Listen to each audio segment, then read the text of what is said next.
क्योंकि लोग जानते नहीं है।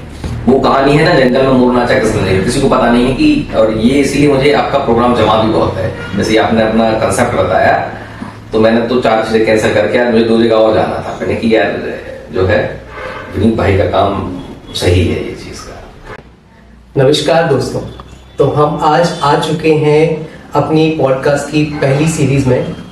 जिनको हमने इनवाइट किया है वो है हमारे नीतेश पटेल जी आए हैं, जो कि हमारे दक्षिण वन मंडल पन्ना में पदस्थ हैं और हमारे ये पॉडकास्ट की पहली सीरीज में ये आ चुके हैं। तो हम इनका स्वागत करते हैं और ये पॉडकास्ट में आप आए। आमजन के कुछ क्वेश्चन हैं जो इस माध्यम से, यूट्यूब के माध्यम से मैं आपके पास लेके आया हूँ। मुझे बुलाया इस चीज के लिए आपका बहुत बहुत धन्यवाद। रही मेरी शुरुआत की बात, तो मैं एक किसान फैमिली से बिलोंग करता हूँ। दमोह जिला है, वहाँ पे एक छोटा सा गांव है कनारी गांव, वहाँ का मैं रहने वाला हूँ। मेरी बेसिक शिक्षा दीक्षा गांव से ही संपन्न हुई। उसके बाद हमारी तहसील पथरिया गया, सागर में करते करते मेरा स्नातक ग्रेजुएशन मैंने मैकेनिकल इंजीनियरिंग इंदौर से की। उसके पश्चात कैंपस प्लेसमेंट हुआ, प्रिंस सीमेंट और जनरल स्टील्स में सिलेक्शन हुए। कुछ दिन वहाँ पे नौकरी की और उसके बाद फिर मैं आ गया। कुछ ऐसे कॉन्सिक्वेंसेस हुए, कुछ ऐसी दुर्घटनाएं हुई जिसके कारण से मैं प्राइवेट में काम नहीं कर पाया और बाय डिफॉल्ट सरकारी नौकरी की तैयारी करने में आ गया। मेरा ऐसा कुछ टारगेट नहीं था इसकी तैयारी करना। तो बाय डिफॉल्ट जब मैं तैयारी करने आया तो संयोग से सब इंस्पेक्टर की भर्ती आ गई। तो सब इंस्पेक्टर का पेपर दिया, तैयारी की, तो पहले रिटर्न निकला, फिर फिजिकल का चैलेंज आया, तो वो भी संयोग से पार हो गया। मेहनत की और संयोग दोनों चीजें मैं कहूँगा रही कि उस टाइम पे भर्ती आ गई और उस टाइम पे इतनी मेहनत हो गई कि मैं दोनों चीजों को पार कर पाया। उसके पश्चात सब इंस्पेक्टर की ट्रेनिंग हुई, हमारी इंदौर से ट्रेनिंग हुई, कुछ भोपाल में ट्रेनिंग हुई और उसी दौरान मैं पीएससी की तैयारी भी कर रहा था। तो पेपर उसी टाइम पे फॉरेस्ट की भर्तियां आई थी, रेंज ऑफिसर और एसडीओस थी। तो वो पेपर दिया मैंने और इसमें सिलेक्शन हो गया। तो फिर मैं फॉरेस्ट रेंज ऑफिसर के तौर पे इस भर्ती में आ गया। तो फॉरेस्ट एक रेंजर ऑफिसर की लाइफ, मतलब पूरे दिन की लाइफ क्या होती है, किस तरीके से उतार चढ़ाव होते हैं? मुंह जुबानी एक बात चलती है कि ranger is the backbone of the forest department. ये कहीं ना कहीं सही भी है, क्योंकि क्या होता है कि रेंज ऑफिसर एक ऐसी कड़ी होती है जिसमें उससे कनिष्ठ या उससे नीचे के जो कर्मचारी होते हैं उनको कुछ आदेश जो वरिष्ठ से मिल रहे हैं उनको पालन करवाना होता है। तो वरिष्ठ और कनिष्ठ के बीच की जो महत्वपूर्ण लिंक होती है वो रेंज ऑफिसर होता है। अब रेंज ऑफिसर का यदि कहा जाए, जैसे मुझे कोई निर्देश मिला और यदि 10 मिनट तक मैंने उसको कहीं ना कहीं नहीं किसी को पालन करने के लिए निर्देशित किया या बताया कि अपन को इस चीज पे या फिर प्लानिंग नहीं की, तो उस बीच में एक और निर्देश आ जाएगा, है ना। तो ऐसा रहता है कि जैसा निगलने उगलने वाला सिस्टम रहता है कि एक बात निकली तो दूसरी तत्काल उगल दो। ये रेंज ऑफिसर की जॉब के लिए सबसे महत्वपूर्ण चीज है। बहुत सारी ऐसी गढ़ी हैं या फिर बहुत सारे ऐसे महल हैं जो जिनके पास शेर की खालें, हिरन, सांभर के सींग और ऐसे पुरातात्विक पत्थर हैं जिनमें बहुत सारी बहुत पुरानी चीजें उकेरी गई हैं। तो उनके क्या प्रोविजन है, उनको किस तरीके से हम देख सकते हैं, क्या करते हैं उसके लिए? जो भी खाल हो सकती है या हिरण के सींग हो सकते हैं, ये सब चीजें एक ट्रॉफी शब्द है जो वाइल्ड लाइफ प्रोटेक्शन एक्ट के अंतर्गत परिभाषित किया गया है। और जब एक्ट आया था 1972 में, तब एक निश्चित समय सीमा शासन ने दी थी कि इतने समय तक ये चीजें अपनी डिक्लेयर कर दो। ये चीजें यदि आपके पास हेरिटेज हैं, अक्सर कर पुराने राजाओं के पास या जो गांव के बड़े लोग होते थे उनके पास में चीज होती थी, गरीब आदमी का तो इससे कोई लेन था नहीं। तो उनके लिए निर्देश आया था कि आप कुछ समय, एक टाइम लिमिट है, इसके बीच में डिक्लेयर कर दो और वो चीजें आपने उस हिसाब से वैलिड हो जाएंगी कि आपको ये हेरिटेज में मिली है। जिन्होंने उस टाइम लिमिट में डिक्लेयर कर दिया तब तक तो वो ठीक है, उनकी वो चीजें डॉक्यूमेंट पे आ गई, रिकॉर्ड पे आ गई और वो वैलिड होंगी। अब यदि उससे इतर कोई चीज मिलती है तो फिर वो वाइल्ड लाइफ का प्रॉपर अपराध बन जाएगा और अपराध भी वो होगा कि शिकार के बराबर ही उसकी पेनल्टीज रहेगी। तो आज के समय में यदि कोई सोच रहा है कि हम अपने जो है घर की शोभा बढ़ाने के लिए सींग, हिरण के सींग लगा लें, जो कि आमतौर पर जंगल में आसानी से मिल भी जाते हैं, कोई बड़ी चीज नहीं है, तो वो फिर उसके बराबर अपराध होगा जितना कि आपने एक वाइल्ड एनिमल को मारा है। ये जी। अब नहीं कोई रख सकता, नहीं, अब नहीं कोई रख सकता है। जो पुरानी ट्रॉफी मिल चुकी हैं, जो आपके एंसेस्टर्स आपके, और वो डिक्लेयर की हैं, ऐसा भी नहीं यदि अनडिक्लेयर्ड है वो तो वो भी इनवैलिड है, भले एंसेस्टरल कैसे भी मिली है। इस हिसाब में कई जगह पे कुछ बड़े राजशाही घरों में या जो जमींदार होते थे ऐसी जगहों पे कार्रवाइयां भी हुई हैं कि वो डिक्लेयर नहीं कर पाए या फिर जो भी रीजन रहा हो, तो और वो शासन की नजर में आई तो वो जब्त हुई और विधिवत कार्रवाई हुई उस कि जैसे पुराने जो पत्थर हैं, जैसे हमारे खजुराहो में बहुत सारी वो नागर शैली के पत्थर मतलब बनाए गए हैं, वहाँ वैसे ही पत्थर कहीं कहीं जगह पे मैंने और भी जगह देखे हैं। अपने यहाँ पवई में महिला में भी कई बार, हाँ मैंने वहां पर भी देखे हैं, रोड पे डले हुए हैं। अगर कोई उन पत्थरों को घर पे रख लेता है, हाँ, तो क्या होगा? ये तो थोड़ा सा आर्कियोलॉजिकल या पुरातत्व विभाग जो है हमारा उस चीज से संबंधित बात हो गई। वो वन संपदा उस तरीके से तो नहीं है कि यदि हमारे आसपास कहीं इस टाइप के पत्थर हैं तो, क्योंकि वो आर्कियोलॉजी से संबंधित चीज है, हमारे पुरातत्व विभाग से संबंधित चीज, तो सीधा हमारा उनसे संबंध नहीं है। बाकी घर पे रखने से बेहतर है कि आप पुरातत्व को देखो, क्योंकि घर पे आपका उसका कोई महत्व है नहीं, है ना। तो इससे बेहतर है कि आप पुरातत्व विभाग को सौंप दें और वहां पे उसकी कुछ ना कुछ वैल्यू और ऐड हो ही जाएगी वहां पे। मैंने सुना पवई में बहुत जगह सोना निकल रहा है, ये खुदाइयां चल रही हैं। हाँ। मुझे उसके बारे में बताइए, ये सच है या फिर ये एक ऐसी बात है जो अफवाहें हैं जो उड़ाई जा रही हैं? ये चीज वैसी है कि मानो तो मैं गंगा माँ हूं, ना मानो तो बहता पानी, ये कुछ भी वैसी चीज है। नो डाउट बहुत सारे लोगों को, मैं तो यहाँ पे 2-3 साल से पदस्थ हूँ तो मैं देख रहा हूँ कि इस तरीके की यहाँ पे आए दिन कुछ ना कुछ बात सर्कुलेट होती रहती है।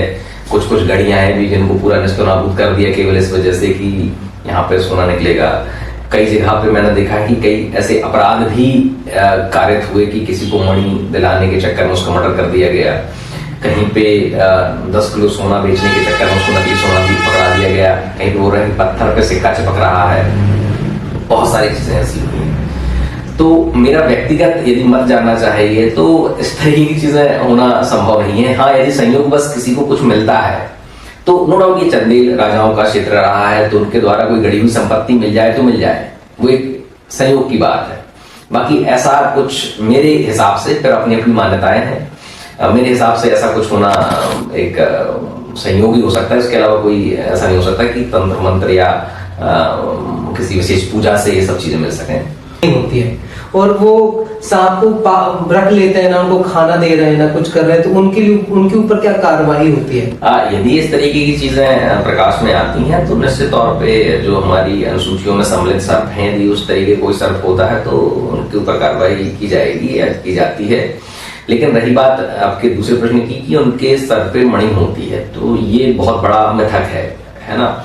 उनके सर पे या तालू पे केवल और केवल विषग्रंथि होती है। विषग्रंथि को कई बार यदि किसी तरीके से कोई निकाल के बोल दे कि ये मणि है तो वो एक अलग बात है, जबकि वो मणि ना चमकदार ना कोई इच्छा पूर्ति करने का साधन नहीं होता है। लेकिन वही है कि ज्यादा लालच और भय दो चीजें ऐसी हैं कि जो इंसान से कुछ भी करवा देती हैं, कोई भी मत मनवाने के लिए तैयार करवा देती हैं। तो लालच भय वाला खेल है। कछुए से पैसा गिरता है। हाँ, तो मुझे वो उसके दंडी के बारे में बताइए, क्योंकि मैंने बहुत सुना है कि वो इक्वल्स कोई कछुआ है उससे पैसा गिरता है। तो ऐसा कौन सा कछुआ है जो बैन है हमारे इधर, और कछुओं उनको मतलब रखना चाहिए कि नहीं रखना चाहिए घर पे? आपने पूछा कि पैसा गिरता है, पैसा गिरे ना गिरे वन विभाग की रेट जरूर गिर जाएगी यदि कहीं पे पाया गया तो, है ना। तो क्या है कि आमतौर पे अंतर्राष्ट्रीय स्तर पे बहुत ज्यादा स्मगल होने वाला एक स्टार टॉर्टोइस कहलाता है, वो बहुत स्मगल हुआ है एक समय पे। कई जगह पे लोग लक के रूप में, कई जगह लोग शोभा अपने एक एस्थेटिक के लिए भी इस्तेमाल करते हैं। आज के समय में जो नया हमारा वाइल्ड लाइफ प्रोटेक्शन एक्ट में कुछ संशोधन हुए हैं, उसके बाद से तमाम स्मगलिंग, तमाम प्रकार के जो घर पे इस तरीके से पालतू वाइल्ड लाइफ रखने वाले हैं, वो सब प्रकार से बैन है।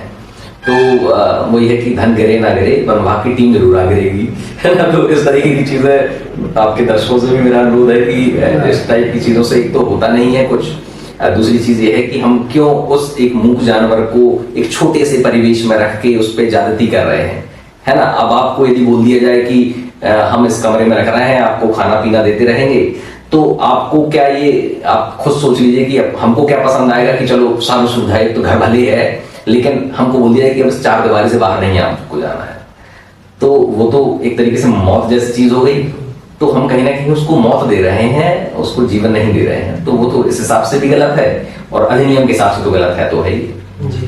पहले तो मोरों का बहुत शिकार होता था और इसी चक्कर में मोर तो कम हुए ही हैं, हमारे गिद्ध भी कम हुए हैं, हमारे बहुत सारे ऐसे पक्षी हैं जो अब दिखते ही नहीं है, हमारी गौरैया है वो नहीं दिखती है।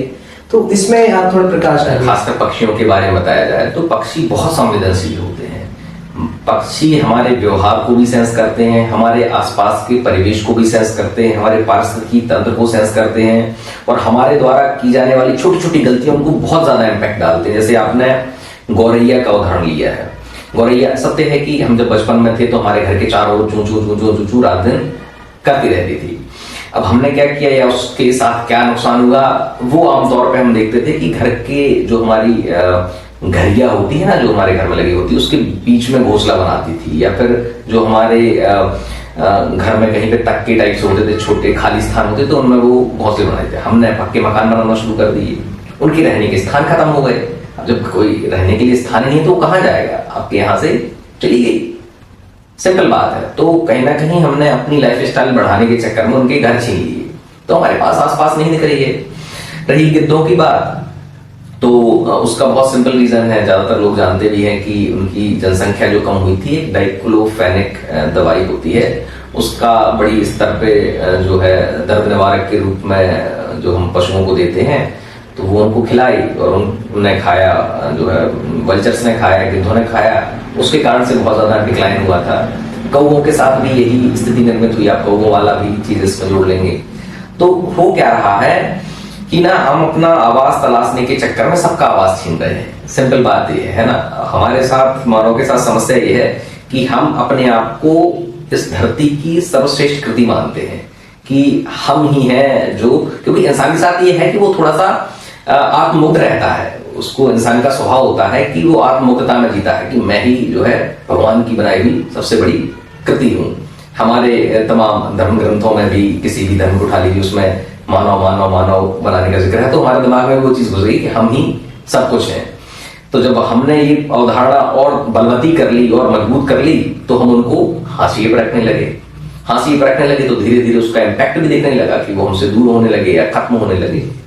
यही चीज हो रही पूरी प्रकृति में। इसी चक्कर में पॉपुलेशन भी इंसानों ने इतनी बढ़ा दी है कि जहां जहां जंगल भी नहीं, वो घर भी हम पहुंच गए। बेशक, अब आप देख लीजिए ना, ये टूरिज्म इंडस्ट्री पूरी देख लीजिए, खासकर नॉर्थ और नॉर्थ ईस्ट की स्थिति क्या है। आए दिन देखते हैं कि इतनी बड़ी बड़ी ऐतिहासिक बाढ़ें आई हैं। केदारनाथ की देख लीजिए, अभी बीच में और एक दो पीठ थे, वहां पे भी बहुत ज्यादा दिक्कत हुई, लैंडस्लाइड की कितनी भयंकर स्थितियां हुई हैं, तो क्लाउड बस्ट हो रहे हैं। तो ये सब चीजें ना, हम क्या कर रहे हैं कि अब पहाड़ों पे ह्यूमन नेचुरली नहीं बनाया वहां रहने के लिए, ना उसके आवास बनाने के लिए, लेकिन हमने थोड़ी सी तकनीक सीख ली और थोड़ी सी भौतिक उन्नति कर ली और थोड़ी सी हमारी घूमने की महत्वाकांक्षाएं बहुत ज्यादा हो गई, तो हम वहां जाके भी उत्पात मचाने लगे हैं। वहां के संसाधनों का जितना दोहन नहीं होना चाहिए, हमने दोहन शुरू कर दिया है। तो उसके ही ये सब रिपरकशंस हैं, उसके ही जो परिणाम हैं, जो थोड़ा बहुत दिखने लगते हैं। अनुभूति कार्यक्रम आपके इधर हुआ था, तो आप उसमें क्या क्या होता है ये बताइए। अच्छा, अनुभूति कार्यक्रम एक बहुत हमारे मध्य प्रदेश इको पर्यटन बोर्ड का द्वारा कराया गया एक प्रोग्राम है, जो कि बच्चों को बच्चे जो होते हैं भविष्य का युवा है, भविष्य के जो है भविष्य को चलाने वाले हैं, तो उनको तैयार करना कि किस प्रकार से वो प्रकृति के सानिध्य में जा सकें, किस प्रकार से प्रकृति को अनुभव कर सकें, किस प्रकार प्रकृति से अपने आप को जोड़ सकें, पारिस्थितिकी तंत्र को प्रत्यक्ष रूप से देख सकें। तो इसलिए बच्चों को एक टूर कराया जाता है, जंगल का एक दिवसीय टूर रहता है, जिसमें हमारे सभी पूरा स्टाफ मिलके बच्चों को कुछ ना कुछ चीजें दिखाता है, समझाता है, सिखाता है, उनके महत्व को बताता है, जिससे कि वो अपने जीवन में इसको अंगीकार करके और एक जिम्मेदार नागरिक के रूप में जो पर्यावरण की रक्षा और सुरक्षा की बात करता हो, ऐसे भविष्य को तैयार करना उसका उद्देश्य। पन्ना नेशनल पार्क बहुत फेमस है हमारे एमपी में। तो अगर कोई को घूमना है या जंगल का भ्रमण करना है, तो पन्ना नेशनल पार्क कैसे आए और क्या प्रोसेस रहती है वहां पर जाने की? एक तो बेसिकली एक ऑनलाइन सबसे आसान प्रोसेस शासन ने शुरू कर रखी है कि सबके सब ऑनलाइन अलग अलग टाइगर रिजर्व्स की एक सिंगल साइट पे रजिस्ट्रेशन और उसकी जिप्सी बुकिंग की प्रोसेस है। उसके अलावा काउंटर सुविधा भी है, सीधा जाके आप काउंटर पे भी उसकी टिकट बुक कर सकते हैं। अभी हमारे माननीय मुख्यमंत्री जी ने कुछ समय पहले कैंटर जो होते हैं ओपन जिप्सी जिसमें कई लोग बैठ सकते हैं उसकी भी शुरुआत की है।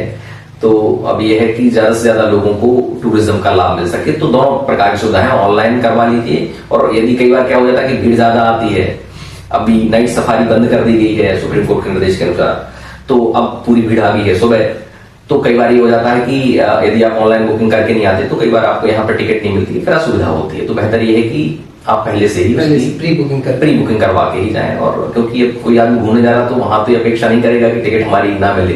पहली योग्यता तो यह है कि आपकी स्नातक विज्ञान के किसी संकाय से होनी चाहिए, कोई ना कोई विज्ञान की साइंस स्ट्रीम होनी चाहिए। इंजीनियरिंग हो सकती है, बीएससी हो सकती है, मैथमेटिक्स हो सकती है, कोई ना कोई ग्रेजुएशन के लिए आपको विषय साइंस से रिलेटेड होना चाहिए। वो होने के पश्चात फिर आपको पीएससी का पेपर देना होता है, प्री मेंस जो कॉमन पीएससी का होता है वो साथ साथ में होता है, और बाद में अलग से फॉरेस्ट का मेंस होता है जिसमें फॉरेस्ट्री का बहुत बड़ा रोल होता है, तो वो भी आपको एक आना चाहिए, तो आपका मेंस उत्तीर्ण हो जाता है। पर बाकी जो पीएससी की प्रोसेस है वो सेम टू सेम इसमें रहेगी। बाकी आपकी क्या स्ट्रेटेजी रही पढ़ने की स्ट्रेटजी मेरी कोई ऐसी नहीं, मैं कहूंगा कि कोई ऐसी चीज रही हो जो अलग से की हो मैंने, लेकिन मेरा एक सिंपल फंडा रहता था कि हार्ड वर्क से ज्यादा स्मार्ट वर्क पे फोकस करना चाहिए। स्मार्ट वर्क का मतलब ये होता है कि कम समय में ज्यादा चीजें समेटना। वो हो पाता है जब अपन ये समझ पाते हैं कि हमको क्या पढ़ना है वो महत्वपूर्ण नहीं है, सिलेबस क्या है वो महत्वपूर्ण नहीं है, एग्जाम की डिमांड क्या है वो महत्वपूर्ण होता है, पेपर क्या मांग रहा है, पेपर के क्या पैटर्न्स रहते हैं, उस तरफ जब हम ध्यान देते हैं तो कम समय में शायद ज्यादा हासिल करने का जो काम होता है वो हो पाता है। और मेरी यही स्ट्रेटजी रही तमाम पेपरों में मैंने जो निकाली है। जी, तो एक फॉरेस्ट रेंजर बनने का जब आप बन गए तो एक सामान्य दिन कैसा है आपका, मतलब क्या कहा जाता है, ऐसा कुछ अलग से दिन नहीं रहता है, लेकिन एक प्रोफेशनल के तौर पे एक शासकीय सेवक के रूप में देखा जाए, रेंज ऑफिसर के रूप में देखा जाए तो सुबह लगभग 9 बजे के आसपास से मेरे जो प्रोफेशनल जीवन होती है उसकी कहानी शुरू हो जाती है। सुबह 9 बजे से फोन आना शुरू हो जाते हैं वरिष्ठ अधिकारियों के किसी न किसी कार्य हेतु के लिए कि ये काम ऐसे ऐसे करना है। हमसे जो निचला स्टाफ होता है, जो हमारे कनिष्ठ होते हैं, उनकी तरफ से आ जाता है कि साहब ये काम कैसे करना है, क्योंकि हर काम सुबह से आपको प्लान करके करना होता है। उसके बाद ऑफिस जाना, ज्यादातर काम हमारा फील्ड का होता है ना, तो कुछ कुछ ऑफिशियल चीजें समेट के फील्ड पे निकल जाते हैं। जो भी फील्ड पे वानिकी कार्य चल रहे हैं, फॉरेस्ट रिलेटेड काम चल रहे हैं, उनको देखना।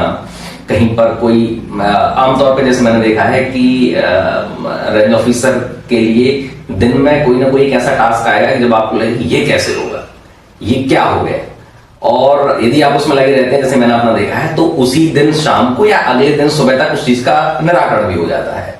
लेकिन हाँ, डेली के डेली एक चैलेंज तो ऐसा आता है कि जब आपको लगता है ये क्या चीज हो गई यार, है ना, तो वो किसी चीज से रिलेटेड हो सकता है, कहीं पे अतिक्रमण की बात हो सकती है, कहीं पे जैसे अभी 2 दिन पहले हमारे यहाँ पे एक ग्रामीण के ऊपर भालू ने हमला कर दिया था, तो लगता था ये क्या हो गया भाई।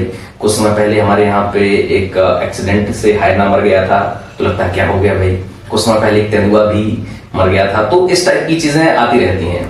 आज सुबह भी एक फोन आया कि एक गाँव में, किसी गाँव में तेंदुआ घुसा हुआ है, तो वही है कि अपन एकदम अलर्ट मोड में आ गए। फिर पता निकाला गांव का, तो वो पता चला कि दूसरी स्थान की चीजें, मेरी रेंज की बात नहीं है। तो इस टाइप के डेली कुछ ना कुछ ऐसा आता रहता है कि जिसमें लगातार सक्रियता और आपकी अटेंटिवनेस और कहीं ना कहीं ऐसा कह लो कि क्षमताओं का परीक्षण होता रहता है कि आप फिट हैं या नहीं। जी, वैसे जैसे हम पवई में बैठे हैं, पवई का जंगल वैसे भी बहुत फेमस है, और यहाँ की किंवदंतियां हैं कि जो हमारे जनजातीय लोग कहते हैं कि यहाँ पर वन देवी रहती हैं। तो उस बारे में मैं जानना चाहता हूँ कि वास्तव में वन देवी होती हैं या नहीं होती हैं? ये तो मान्यता की चीज है। मैं तो कहूंगा होती है। हर उस वन्य जीव में वन देवी है जो हमारे जंगल के अंदर रह रहा है। हर उस पेड़ में वन देवी है जो हमारे जंगल की सीमा के अंदर है। हर उस पत्थर और नाला, नदी, पहाड़ में वन देवी है जो हमारे जंगल की सीमा के अंदर रहते हैं, और वो सजीव हैं। कई बार आपको चौंकाते रहते हैं। उनके आशीष से, उनके प्रेम से पूरी पवई को लाभ होता रहता है। तो मैं कहूंगा कि मान्यता वाली बात है। बाकी वन देवी होती है इस हिसाब से। जंगल में आप जब ड्यूटी में गए थे तो कभी जैसे कभी जाते हैं तो कोई बड़ी आपको ऐसी चुनौती मिली जंगल के अंदर के उस टाइम पे लगा कि कहाँ फंस गया मैं आके? ऐसा तो कई बार लगा है एक बार नहीं, कई बार की बात है कि कहाँ फंस गया कि फिर जैसी मैंने पहले बात बताई थी कि हाँ उसका निराकरण भी हुआ है कि हमने उसका सामना किया है। 1-1.5 साल पुरानी बात है, एक सांभर का शिकार यहाँ मोड़िया गांव है वहां पे हो गया था। तो सांभर के शिकार में जो आम प्रोसेस होती है हम उसको लाए, उसका पोस्टमार्टम कराने के लिए हॉस्पिटल ले गए, वेटनरी हॉस्पिटल ले गए। गुरुवार का दिन था, आपको पता होगा कभी गुरुवार के दिन बाजार होता है। चुनाव का भी टाइम था, पिछले इलेक्शन के पहले की बात है, तो थोड़ा चुनावी माहौल भी था। तो कुछ लोगों ने उस शिकार में जो आरोपी पकड़े गए थे उनका आश्रय लेके अपने चुनावी एजेंडा सेट करने की कोशिश की। तो उसमें यह हुआ कि गुरुवार के दिन हम जब हॉस्पिटल पहुंचे तो वहां हमको और हमारे स्टाफ को लगभग 100-150 महिलाएं घेर ली। हमारे पास कोई नहीं, मैं भी उस टाइम पे वर्दी में नहीं था क्योंकि अचानक गया था। और उसके बाद जो आरोपी को खींचने में हमारी और उनकी गुत्थम गुत्थी हुई, उस टाइम पे लग रहा था कि भाई अब कहाँ आ गए हैं। लेकिन ये रहता है कि चीज का सामना किया, डट के सामना किया, सभी लोगों को समझाए बूझे, उसका निराकरण किया और अल्टीमेटली उस चीज का सॉल्यूशन भी मिला। तो ऐसी चीजें मेरे ख्याल से रेगुलर आती रहती हैं कि जब लगने लगता है कि यार ये क्या हो गया, लेकिन फिर हाँ वो आश्चर्यचकित भी करता है, उसके साथ में सीख भी देता है और कहीं ना कहीं अपनी क्षमताओं के अंदर इंप्रूवमेंट भी आता है वो करने से। सर इसी से एक और क्वेश्चन मैं आपसे पूछ सकता हूँ, जैसे कि आपको ऐसे जान जोखिम में डालनी पड़ी कि जैसे पूरा स्टाफ खड़ा है तो आप सोचो कि नहीं मैं आगे बढ़ता हूँ, मैं निपटाऊंगा, कैसे होती हैं चीजें, और बाद में लगा कि ये तो मेरी जान पे आ गई बात? एकदम जान पे आने जैसी चीजें तो नहीं कहूंगा मेरे साथ, लेकिन हाँ मेरे से जो कनिष्ठ स्टाफ है, जो हमारा मैदानी अमला है, चाहे बीट गार्ड कह लीजिए, चाहे डिप्टी साहब कह लीजिए, उनके पास ऐसे कई वाकये हैं जब उनकी जान पे बनाई है। कई बार भालुओं का एकदम ऐसा आमना सामना हुआ कि एक हमारे डिप्टी साहब हैं, उन्होंने बताया कि 4 से 6 बार उनकी मतलब सर्विस रिटायरमेंट की तरफ है, उन्होंने बताया कि उनके पास लगभग 6 से 7 बार जान जोखिम में आने वाला कि भालू सामने ही आ गया है, बाघ सामने ही आ गया है ना। तो उन्होंने जो स्थिति में पेड़ पर चढ़ गए, फिर नीचे वो घेर रहा है, फिर उन्होंने डंडा मार के उसको कैसे तैसे भगाया। बाघ का सामना हुआ तो कैसे वो पसीने से तर हो गए 10 फीट की दूरी पे। तो ऐसे वाकये उन लोगों के पास है। एक आध बार जैसे मेरा भी हुआ है कि तेंदुआ का रेस्क्यू हुआ, तब जरूर ये घटना एक क्षण के लिए ऐसा लगता है कि अब आगे खड़ा होना ही पड़ता है, क्योंकि आपके स्टाफ का मोटिवेशन भी आप होते हैं कहीं ना कहीं। तो जब आपको आगे खड़ा होना पड़ता है तो अचानक से जब लगता है तेंदुआ दहाड़ता है जब आपको, तो आप कितना भी पहले से तैयार हो कि हाँ हम तो टैकल कर लेंगे, हम तो सामने आएगा तो देख लेंगे, जब वो दहाड़ता है तो हालत पतली हो जाती है। कोई भी हो, उसकी आंखें देखेंगे, आंखों में जो उसके गुस्सा होता है, जो उसकी आंखों का वाइल्डनेस होती है, उसको देख के आपके हौसले पस्त पड़ ही जाते हैं। तो ऐसा तो कई बार हुआ है, मेरे साथ भी हुआ है। तो इंसान और जानवर से टकराव ना हो उसके लिए फॉरेस्ट में क्या क्या नियम बनाए गए हैं, कैसे कैसे बचना चाहिए, कैसे बच सकते हैं?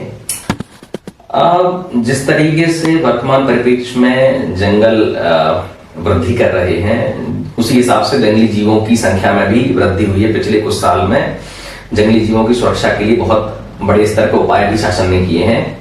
पूरे वन अमले के द्वारा बहुत बड़े संरक्षण के प्रयास किए गए हैं धरातल स्तर पर, जिसके कारण जंगल और जंगल के वन्य जीवों की संख्या काफी बढ़ी है।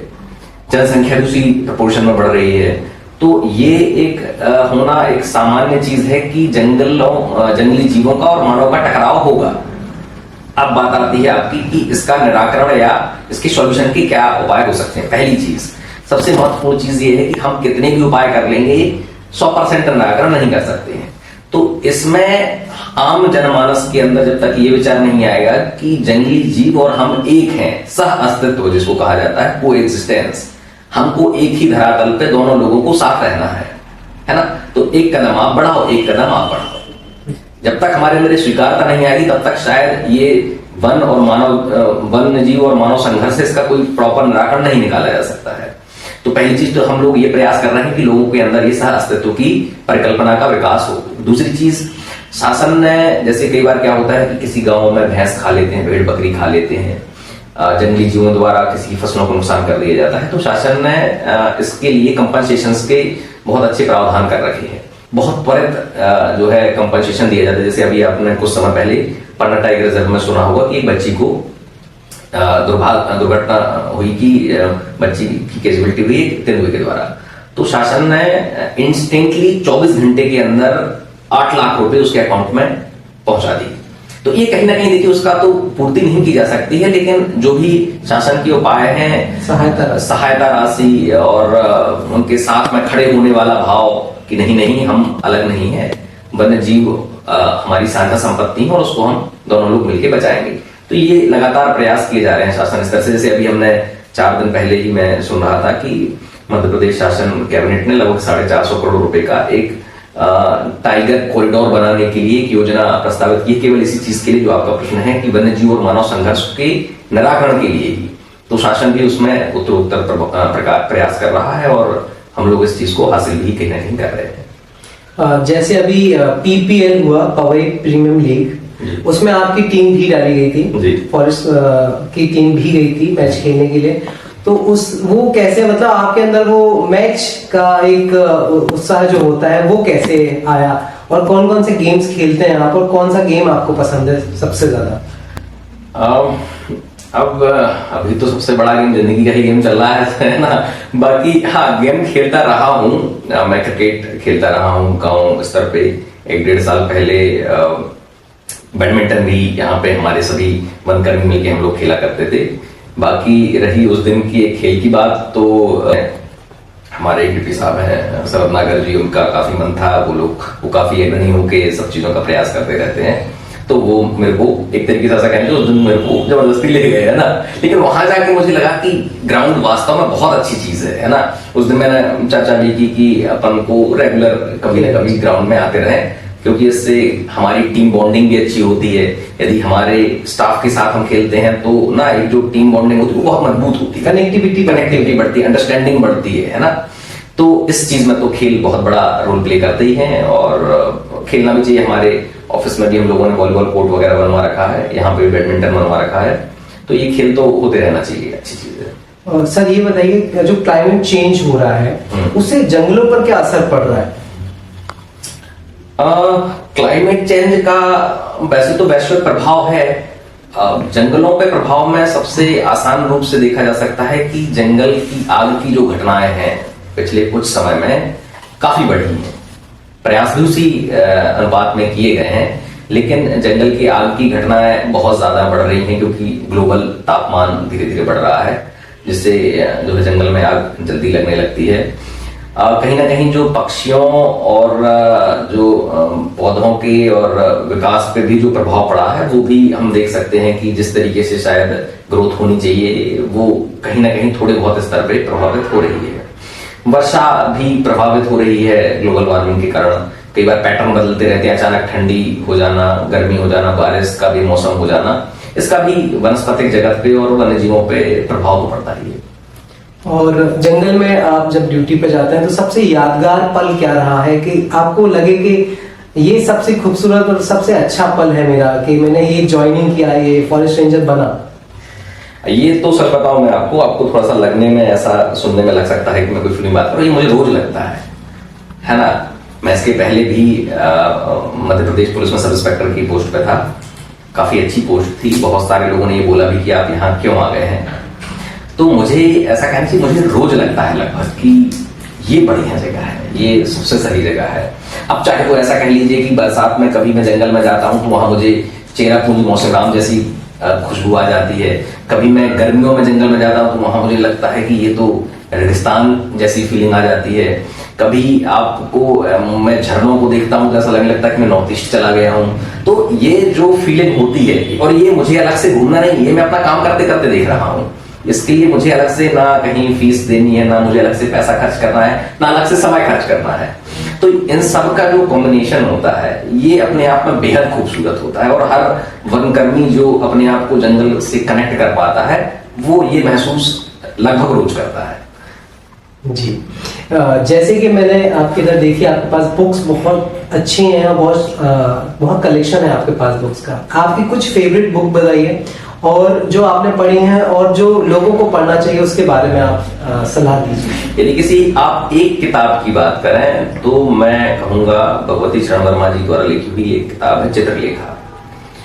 ये ऐसी किताब है कि जब मैंने इसको पढ़ा तो मेरे जीवन के प्रति कई पहलू ऐसे थे जो बदल गए। ये अपने आप में एक फिलोसॉफिकल नोवेल है, एक जो है वैचारिक यात्रा करवाता है आपको, और जो होता है सही और गलत का जो द्वंद्व होता है उससे आपको निकालता है कि क्या सही है क्या गलत है, कहाँ नैतिक है कहाँ अनैतिक है हम। ये कई बार यदि आपकी बुद्धि इस तरफ जाती है तो आप फंस के रह जाते हैं इस चीज में, वो आपको इस चीज से निकलने में बहुत जबरदस्त तरीके से मदद करती है। तो मेरे लिए तो लाइफ चेंजिंग था इसका लिखा उपन्यास। अगर आप फॉर स्ट्रेंजर ना होते तो क्या होते? ये एक कठिन प्रश्न है। ये इसलिए कठिन प्रश्न है क्योंकि मैं फॉरेस्ट रेंज ऑफिसर बनने के लिए ही पूरी तैयारी मैंने नहीं की थी कभी। ये नहीं होता तो मुझे ऐसा लगता है शायद मैं किसान होता। मुझे एक समय पे किसानी बहुत प्रिय थी। जैसे मैंने बताया कि शुरुआत में आपको कि मैं एक कृषक परिवार से आता हूँ और किसानों का आप महत्व भी जानते हैं, अन्नदाता होते हैं आजकल बहुत प्रचलित शब्द है। तो और किसानों को जरूरत भी ऐसी है कि नवाचार, नई तकनीक के प्रभाव को समझना। जो आपने बताया ग्लोबल वार्मिंग का प्रभाव वहां पर भी बहुत ज्यादा है, और कहीं ना कहीं कृषि को व्यवसाय के रूप में देखने का चलन भी चल रहा है। तो इससे संबंध में बहुत प्लानिंग किया करता था एक समय पे। तो मुझे ऐसा लगता है कि मैं यदि रेंज ऑफिसर नहीं होता तो किसान होता और वहां पे कुछ ना कुछ कर रहा होता ठीक ठाक, जो किसानों को थोड़ा सा बदलाव की तरफ ले जा सके। जैसे आपने बोला गो विद द फ्लो, तो कभी कभी आपको ऐसा डर लगा है? अगर डर, क्योंकि आजकल लोगों में एंजाइटी बहुत ज्यादा बढ़ गई है युवाओं में, तो कभी आपको ऐसा लगा कि आप डरे हैं? अगर डर को आपने काबू किया है तो कैसे संभाला है उस वक्त आपने अपने आप को? ये काफी आपने पर्सनल सवाल किया है। ये डर वाली बात या डिप्रेशन या एंजाइटी वाली बात मुझे नहीं पता कि कितनी हद तक मैंने फील की है, लेकिन मैंने फील की है स्वयं भी। ये तब की बात है जब अभी से 2 या 3 साल पहले की बात कह लीजिए, जब मैं नौकरी में शुरू में यहाँ पे आया हुआ था, फील्ड पोस्टिंग पाई थी, और एक जो है स्वतः दबाव आदमी महसूस कर रहा था कि मैं महसूस कर रहा था कि सारा काम सब कुछ मेरे सर पे है, सब कुछ मुझे करना है, कैसे करना है ये एक रात दिन प्लानिंग इंसान दिमाग में करता रहता है। ये भी कंट्रोल करना, ये भी कंट्रोल करना, ये भी देखना, ये भी देखना। बाय द टाइम लंबे समय तक जब ये चीज आपके दिमाग में रहती है तो वो कहीं ना कहीं आपको एंजाइटी का रूप, डिप्रेशन का रूप ले लेती है, क्योंकि आप सारी चीजें कर ही नहीं सकते हो। इंसान की सीमाएं हैं, व्यक्ति की सीमाएं हैं। तो उस स्थिति में एंजाइटी हुई होगी। मुझे नहीं शब्द पता एग्जैक्टली कि वो था या नहीं था, लेकिन मुझे लगा था कि मैं अभी से थोड़ा सा अपने कमजोर पक्ष में था जो आज मैं हूं। और उससे रही ओवरकम करने वाली बात, तो वो मुझे ऐसा लगता है कि परिस्थितियों का सामना करना, उनसे मुठभेड़ करना और उनके सामने डटे रहना, वही अच्छा तरीका है। अच्छा, एक और अच्छा तरीका है कि हम जब ये करते हैं कि लेट इट बी या फिर लेट इट गो, भाड़ में जान दो, देखा जाएगा। ये बहुत अच्छे शब्द है ना, देखा जाएगा जो होगा, या भाड़ में जान दो, है ना। तो इससे ना बहुत रिलैक्सेशन मिलता है। चीजों का जितना सामना करने से रिलैक्सेशन मिलता है उतना इस चीज से ही मिलता है। तो मैंने फिर ये 2 चीजें अपने जीवन में आजमाई, या तो करूंगा तो सब कर डालूंगा, या फिर भाड़ में जान दो, देखा जाएगा। तो इससे काफी जो है जीवन सुखमय हो गया। इलाके हैं वो बढ़ गए हैं, जंगल की ओर भी जा रहे हैं, जिससे वन्य जीव है वो आम जन के पास आने लगते हैं। तो उनसे उनको कैसे बचाते हैं और वन्य जीवों की रक्षा कैसे करते हैं? वन्य जीवों की रक्षा करने के लिए सबसे पहला तो यही होता है कि प्रिकॉशनरी मेजर्स जो हम ले सकते हैं, लोगों को समझाना। ग्राम वन समितियों का गठन किया गया है पूरे परिक्षेत्र के अंतर्गत, पूरे मध्य प्रदेश के अंदर ग्राम वन समिति होती हैं, जो कि गांव के नजदीकी जो हमारे वन सीमा से लगे हुए ग्राम, उनमें ग्राम वन समितियां काम करती हैं। ग्राम वन समितियों में हमारे जो बीट गार्ड होते हैं वो उसके सेक्रेटरी होते हैं, सचिव होते हैं। हाँ, तो वो वहां जाके लोगों को समझाते हैं किस प्रकार से, यदि मान लो आपके यहाँ तेंदुआ घूम रहा है तो आपको रात्रि को बाहर नहीं निकलना है, अकेले नहीं जाना है। आपके यहाँ पे भालू का विचरण है तो आपको इस तरीके की एक्टिविटीज करनी है, इस तरीके की नहीं करनी है। कुछ हमारे मध्य प्रदेश में ऐसे भी एरियाज है जहाँ पे बहुत ज्यादा हाथियों का प्रकोप है, आपने सुना होगा शहडोल साइड, हमारी ये साइड। तो वहां पर भी इसी तरीके से गाँव में चेतावनियां दी जाती हैं। हमारे यहाँ पे हम लोगों का एक अच्छा एक मुखबिर तंत्र होता है, जिसके माध्यम से भी हम लोग इन घटनाओं को पहले से पता निकाल लेते हैं। और जो हमारे सबसे बड़ा वन्य जीवों को सुरक्षा करने का उपाय है वो है हमारा वाइल्ड लाइफ प्रोटेक्शन एक्ट 1972, है ना, वन्य प्राणी संरक्षण अधिनियम 1972। इसके अंतर्गत प्रावधान किए गए हैं कि किसी भी प्रकार से वन्य जीव को हताहत करना, डराना, भगाना या मारने का प्रयास करना एक दंडनीय अपराध है। तो जब इस प्रकार के अपराध होते हैं और हम कहीं पे कार्यवाही करते हैं, तो कार्यवाही केवल उस व्यक्ति पे नहीं होती, उस प्रकार की हर सोच पे होती है जो उस टाइप का इरादा रखता है। उसके बाद उसमें सजाएं होती हैं, लोग जेल में जाते हैं, अंदर जाते हैं। आप लोगों ने देखा होगा, आपने देखा भी होगा, इतना बड़ा फेमस केस है सलमान खान। जमाने की चीजें कर ली है, लेकिन एक जो है ब्लैक बक के सामने हारे बैठे हैं, है ना। तो उसमें दम भी इतनी है, हमारे कानून में इतनी दम भी है।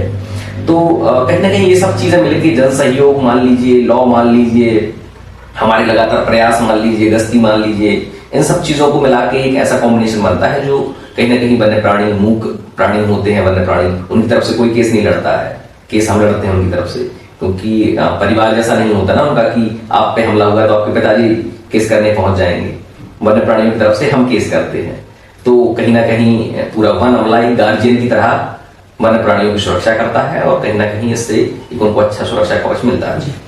जैसे पन्ना को सिटी ऑफ डायमंड कहा जाता है, और मैंने सुना है कि पन्ना में ऐसी खदानें हैं जहां पर डायमंड निकलता है।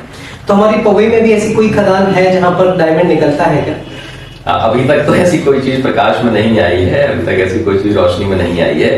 लेकिन हाँ, यहाँ से पत्थर बहुत निकाला जाता है ना। तो ये सिटी ऑफ डायमंड के साथ साथ में सिटी ऑफ पटिया पत्थर भी मान सकते हैं आप। तो यहाँ से काफी मात्रा में पटिया पत्थर निकाला जाता है, जो पहले स्लैब के रूप में इस्तेमाल होता था। आज भी कहीं ना कहीं थोड़े बहुत स्तर पे ग्रामीण या शहरी क्षेत्रों में इस्तेमाल किया जाता है। पर नहीं, अगर आपने पक्षी और जानवरों की दुनिया जान ली ना, तो आपको इंसान नहीं अच्छे लगेंगे। और इंसान भी अच्छे लगते हैं, लेकिन इंसान जब मुझे छिछला लगने लगा है मुझे। जैसे अपन बीच में अपन जब आप अभी चर्चा कर रहे थे तो अपनी बात भी आई थी कि क्या हमारी तरह वो भी होते हैं क्या, इतने मतलब वो प्रेम करने वाले और वो, तो फिर वो मुझे ना वो क्वेश्चन अच्छा नहीं लगता है। मुझे लगता है कि यार ये हम इतना ज्यादा अपने बारे में सोचने लगे हैं कि यार हमको लगता है कि वो भी हमारे जैसे करते। भैया वो करते थे, पहले से ही करते थे। ह्यूमन का एवोल्यूशन महज 5-6 लाख साल पुराना है ना। पक्षी हमसे पहले से नहीं सीख रहे, है ना। तो वो हमसे नहीं सीख रहे हैं, हमने उनसे सीखी है, हमने उनसे एडेप्टेशन लाया। हमारे अंदर बस संयोग ये हुआ कालांतर में कि हमारा दिमाग थोड़ा सा ज्यादा इवोल्व हो गया, है ना। हमारा जो विकास एवोल्यूशन थोड़ा सा ज्यादा हो गया, है ना। हमारे अंदर सोचने विचारने की क्षमता थोड़ी सी ज्यादा आ गई। तो हमको ये लगने लगा कि हम है सेंटर पॉइंट धरती का, बाकी सब चीजें इसके इर्द गिर्द। ऐसा नहीं है भैया, सब है चीजें अपने आप में। बस हाँ, हमारा प्रभाव इतना है कि हम कोई भी प्रजाति खत्म करने में बहुत तेज है ना। सही बात। मतलब हमने इतना अपना वो कर रखा है, टेरर टाइप से बना रखा है कि हम रूल कर रहे हैं एक तरीके से, जबकि वो एक तरीके से टोटली गलत चीज है। आप रूल कर रहे हो, आपने रूल करते हुए कितने समय हो गया आपको? मुश्किल 50,000 सालें हुई होंगी, है ना। डायनासोर्स इस धरती पे लगभग 2-3 करोड़ साल रूल किए हैं, बिल्कुल किए, है ना। थोड़ा बहुत नहीं, करोड़ों साल रूल किए हैं वो। तो आपका तो रूलिंग पीरियड इतना सा है धरती के विकास क्रम में। तो गलत फहमी हो गई यदि हम अपने आप को सेंटर में रखें सारी चीजों की, गलत। फॉरेस्ट और पुलिस में आप दोनों में पदस्थ रह चुके हैं, पुलिस में अभी हैं, फॉरेस्ट में। तो दोनों में से आपको सबसे ज्यादा क्या पसंद आया और किस चीज में आपको प्रभावित किया है? किस चीज ने आपको? मैं ऐसा कुछ इसका डायरेक्ट उत्तर तो नहीं दूंगा कि इसमें दोनों में ज्यादा क्या पसंद आया। दोनों में अपनी अपनी पसंद है। जैसे पुलिस होती है वो एक सामाजिक न्याय के लिए बनाई गई है, सोशल जस्टिस। कोई भी गरीब है या कोई सताया हुआ है, पीड़ित पक्ष है, तो उसको न्याय दिलाना पुलिस का काम है। पुलिस दिलाती भी उसका न्याय। और इसी जगह पे आदमी की जगह रिप्लेस कर दो किसी वाइल्ड लाइफ मूक जानवर जो खुद के लिए, खुद के परिवार के लिए नहीं लड़ सकता है, उसके लिए फॉरेस्ट की टीम बनाई गई है, फॉरेस्ट का अमला बनाया गया है। तो यदि आप एक मूक जानवर के नजरिए से सोचें, आप एक ऐसे प्राणी के नजरिए से सोचें जो खुद के लिए लड़ाई नहीं लड़ सकता है, तो फॉरेस्ट बेस्ट है। यदि आप इस नजरिए से सोचें कि भैया समाज का क्रम कैसे बनाए रखना है, समाज में न्याय की परिकल्पना कैसे सुनिश्चित हो, तो पुलिस बहुत अच्छी है। तो दोनों का अपनी अपनी जगह एक एरिया ऑफ वर्किंग है और दोनों अपनी अपनी जगह पे अच्छी है। एयर गन से मैंने अभी केस देखा था, एक फीमेल बंदर थी, उसकी बच्चा भी था, उसके हाथ बच्चा भी साथ में था। उस बच्चे को, उस फीमेल को एयर गन मारी गई है। उसमें उसके हाथ में कम से कम 12 या 15 छोटे छोटे जगह पे एयर गन के निशान, उनके जो भी वो होते हैं वो अंदर थे। उसकी 6 जगह से हड्डी टूटी है हाथ की। मतलब उसकी स्थिति है कि वो बच नहीं पाएगी। इवन उसके बच्चे को भी एयर गन मारी गई है। तो एयर गन का प्रयोग क्या है? एयर गन का ये कतई प्रयोग नहीं है कि उसका इस्तेमाल आप किसी जानवर के ऊपर करें।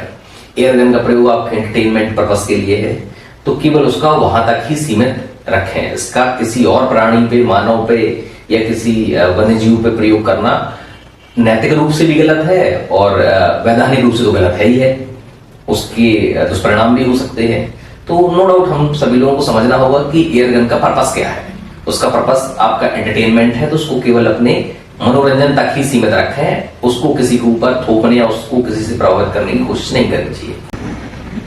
ये तो आपको ड्रोंगो को मिल जाता है। ये है आपकी स्पॉटेड डव। ये इसका भी बहुत शिकार होता है। हाँ, होता है ना, खाते हैं लोग। स्पॉटेड डव है ये। कल परसों की ही फोटोज हैं सर। ये तो कुंबलिया टहरी, इसको लैब विंग बोलते हैं, रेड वेंटेड लैब विंग। येलो वेंटेड भी पाई जाती है, येलो होते हैं इसमें। वत्सला करके एक फीमेल हाथी थी जो हमारे पन्ना में थी। आप वो उसके बारे में थोड़ा बताइए। हाँ, लास्ट ईयर ही जो एशिया की सबसे उम्रदराज हाथिनी थी वत्सला, जो कि केरल से लाई गई थी और लगभग 105 वर्ष की उम्र के बाद उसका निधन हुआ। और वो सबकी यहाँ पे जितने हाथी हैं, दादी नानी इस टाइप से कहलाती थी। उसने पूरा कुनबा खड़ा किया यहाँ पे। और हाथी जो होता है वो बौद्धिक और इमोशनल रूप से बहुत मैच्योर होता है, बहुत दिमाग वाला जानवर होता है। ये बहुत ममत्व होता है इनके अंदर। आपको मजे की बात बताऊं कि जो हाथियों का ग्रुप होता है उसको लीड जो करता है वो फीमेल होती है। अच्छा। जैसे हमारी प्रत्यक्षात्मक सत्ता होती है ना, हमारा जो समाज है वो पुरुष प्रधान समाज है। लेकिन वहां पे ये चीज है कि वहां पे जो उसकी ग्रुप की लीडर होगी वो माता होगी या मादा होगी, है ना। तो उस प्रकार से वत्सला ने भी एक अपना पूरा परिवार कुनबा खड़ा किया और हमारे टाइगर रिजर्व को हाथियों के मामले में भी काफी सशक्त किया। और हिरन का सबसे ज्यादा शिकार मैंने सुना है इसलिए होता है क्योंकि हिरन में उसके बैकबोन में कुछ ऐसी चीज होती है जो खुशबू बहुत आती है उस चीज से। क्या ये क्या है? ये पढ़ रखी है कि जिस प्रकार हिरण कस्तूरी को ले सूंघते हुए पूरे जंगल में खोजता रहता है, जबकि कस्तूरी उसकी नाभि में होती है। ये हमने अपने कई साहित्यों में पढ़ा है। तो वो कस्तूरी वाली चीज है, तो कई वो बार बोलते हैं कि मेडिसिनल वैल्यूज हैं उसकी और जो है सुगंध उसकी बहुत ज्यादा वैसी रहती है। लेकिन हमारे यहाँ इस टाइप का ना कस्तूरी पाया जाता है, ना इस टाइप की जो सांभर, चीतल और अन्य ब्लैक बग वगैरह है उनमें ऐसी कोई चीज नहीं पाई जाती है जिसके लिए ये किया जाए। यदि कहीं पर ऐसा होता है तो केवल अंधविश्वास और गलत जानकारी के नतीजे हैं, क्योंकि उस चीज से भी शिकार बहुत होते हैं। बिल्कुल होते हैं, कई जगह पे होते भी हैं, बिल्कुल होते हैं। और जैसे बोलते हैं कि चंदन के पेड़ में सांप बहुत मिलते हैं। हाँ। ये क्या है? ये भी ऐसी ही कहानी का नतीजा है कि मैंने बहुत सारे चंदन लगा रखे थे और मुझे चाहिए है कि मेरे चंदन के पेड़ कटे ना। तो मैंने जो है चर्चा कर दी कि मेरे सारे पेड़ों से जो है लिपटत रहित भुजंग, है ना, जो तो ये यहाँ की कहानी है। हमने देखे हैं, जैसे मैंने हम लोगों के रेंजर की ट्रेनिंग में ऑल इंडिया टूर होते हैं तो मैसूर वगैरह में बहुत बड़े बड़े चंदन के डिपो हैं। तो वहां पे लंबे लंबे खेत भी होते हैं चंदन के। तो किसी में कोई सांप नहीं पाया गया, पूरे डिपो में कहीं पर भी एक छिपकली भी नहीं थी, है ना, जबकि वहां पे हजारों टन लकड़ी रखी हुई थी चंदन की। तो वो भी वैसी ही चीज है। आपकी ट्रेनिंग कहाँ हुई है सर? हमारी ट्रेनिंग महाराष्ट्र में एक सांगली में कुंडल नामक जगह है, वहां पे एक अकेडमी खुली हुई है। वहां से हम लोगों की 18 महीने की ट्रेनिंग हुई है, जिसमें से उस टाइम पे कोरोना टाइम भी आ गया था। तो 6 महीने घर से की, 10-12 महीने वहां संस्था में ट्रेनिंग की। क्या आपका एक्सपीरियंस कैसा था वहां पे? ट्रेनिंग तो मतलब बहुत ही अच्छी होती है। रेंज ऑफिसर की ट्रेनिंग मतलब मेरे ख्याल से one of the best training in PCS exam जो भी होते हैं, इन सब में सबसे अच्छी ट्रेनिंग में से एक है। 18 महीने की ट्रेनिंग होती है, जिसमें लगभग 180 दिन या 6 महीने का ऑल इंडिया टूर होते हैं। North side, south, east, west, centre, पूरे क्षेत्र घुमाए जाते हैं। अलग अलग की जैव विविधता से, अलग अलग प्रकार के जंगलों से एक अच्छा चित परिचित माहौल बनाने के लिए और समझ विकसित करने के लिए ये सब टूर होते हैं। तो बहुत अच्छी ट्रेनिंग रहती है, जो ट्रेनिंग के साथ एकेडमिक्स के साथ साथ फील्ड की चीजें भी दिखाई जाती हैं। और वो फील्ड की चीजें केवल एक छोटे स्तर की नहीं होती, पूरे ऑल इंडिया लेवल की होती है। पूरे भारत स्तर का जंगल और वनस्पतिक जगत के दर्शन होते हैं उसमें जी। और जैसे लोग गांजे की खेती कर लेते हैं या गांजा लगा लेते हैं घर पे, हाँ। उनके लिए क्या प्रावधान है? अब उसके लिए प्रावधान हमारे जो है विभाग से तो नहीं है, लेकिन एनडीपीएस एक्ट है जो पुलिस जिसके अंतर्गत कायनी करती है और पुलिस जिसके अंतर्गत प्रकरण पंजीबद्ध करती है, तो ये पूरी तरीके से बैन है। और कुछ जगह पे मेडिसिनल यूज के लिए शासन कंट्रोल्ड वे में करवाती है, लाइसेंसिंग आधार पे करवाती है। बाकी ऐसे कोई आम आदमी के द्वारा करना तो पूर्ण तरीके से अवैध है और पुलिस इस चीज में कार्रवाई करती है। आप लोग देखते भी रहते होंगे कि यहाँ गांजा पकड़ा, वहां गांजा पकड़ा, तो पुलिस कार्रवाई करती है। पवई आप भी बाहर इधर से रहने वाले तो है नहीं, तो आपको पवई का माहौल कैसा लगा? पवई का माहौल, यहाँ के लोग बहुत प्यारे हैं। सबसे पहले तो मैं कहूँगा प्यारे इन द सेंस लोगों को अपनाने वाले लोग हैं। ऐसे नहीं है कि आपको जो है एक रेजिस्टेंस रखें या आपके प्रति एक प्रतिरोध रखें, आपको अपनाने वाले लोग हैं। तो जैसे यहाँ के लोग सामने वाले को अपनाते हैं, सामने वाले में थोड़ा सा भी सेंस है तो वो भी उन लोगों को अपना लेता है। तो यही मेरे साथ हुआ कि मैंने पवई को अपनाया और जो जो मेरे से व्यक्तिगत स्तर पे या शासन स्तर पे या मेरी विभागीय ड्यूटी के तौर पे करने का रहा हूं, मैंने अपने इस अभी तक बेस्ट किया और आगे भी करता रहूंगा जब तक रहूंगा यहाँ पे जी। तरीके से चीजें करनी है।